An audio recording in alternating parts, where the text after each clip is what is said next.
Jeshi la Polisi lingependa kuwajulisha kuwa kama tulivyowapa taarifa iliyokuwa na ahadi ndani yake majira ya saa 6 usiku tarehe 9/12/2025 kuamkia leo tarehe 10/12/2025 kuwa kwa ushirikiano na vyombo vingine vya ulinzi na usalama tutaendelea kuimarisha hali ya usalama nchini na kwamba tutaendelea kulinda maisha ya wananchi na mali zao. Nitumie fursa hii kuwajulisha kuwa kazi hiyo tumeifanya vizuri na kwa ufanisi mkubwa na hali ya usalama wa nchi yetu imeamka ikiwa shwari. Aidha, kama tulivyowaeleza tarehe 3 na 5 Disemba 2025 kwenye taarifa ya Jeshi la Polisi kuwa wanaohamasisha maandamano yanayoyaita ya amani na sio na kikomo kuwa miongoni mwa mbinu za kihalifu 13 walizokuwa wanahamasishana na kupanga kutumia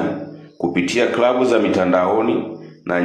njia nyingine ni kuhakikisha wanasimamisha shughuli zote za kiuchumi na kijamii nchini zisiendelee.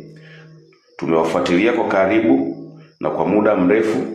toka jana tarehe 9/12/2025 kwenye klabu hizo za mitandaoni na njia zingine walizokuwa wanatumia kuwasiliana,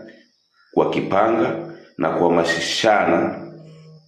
Kwa vile jana tarehe 9/12/2025 walishindwa kufanya maandamano hayo yaliyo kinyume na katiba ya nchi ya mwaka 1977 na sheria ya polisi na polisi wasaidizi, wajitokeze mitaani leo tarehe 10/12/2025 kufanya maandamano hayo haramu.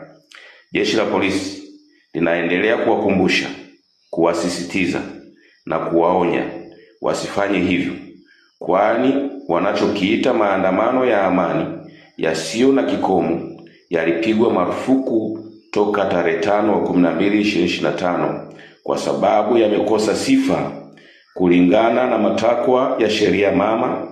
katiba ya nchi ya mwaka 1977 na sheria ya polisi na polisi wasaidizi sura 322. Jeshi la Polisi kwa ushirikiano na vyombo vingine vya ulinzi na usalama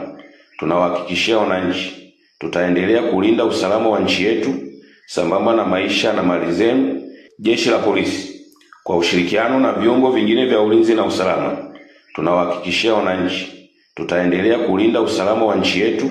sambamba na maisha na mali zenu ili muweze kuendelea na shughuli zenu kama kawaida. Aidha, kama kuna